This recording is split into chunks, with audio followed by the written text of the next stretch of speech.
Assalamualaikum warahmatullahi wabarakatuh. Abang, empok, encang encing, nyak babe, dan semua handai tolan. Ada yang spesial nih di Tanah Abang. Pernah denger nggak seset kambing? Pernah tahu nggak nyorok Betawi? Nah, budaya yang kayak gini kental banget di Tanah Abang.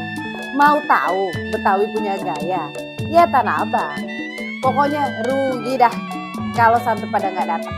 Jangan sampai jadi orang yang merugi ya. Lebaran itu selain lebaran Idul Fitri, lebaran Betawi, ada lagi lebaran Tanah Abang yang adanya cuma 1 tahun 1 kali. Hari apa nih acaranya? Hari Minggu tanggal 19 April 2026 di Jalan Wahid Hasim, samping Metro Tanah Abang. Dan di seputar Pasar Tanah Abang yang udah kesohor se-Asia Tenggara. Catat tanggalnya, ramaikan acaranya, dan viralkan di medsos kalian.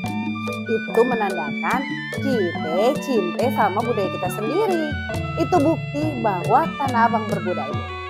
Ada pantun nih, naik Transjakarta ke Kampung Baru. Jangan lupa beli selendang mayang.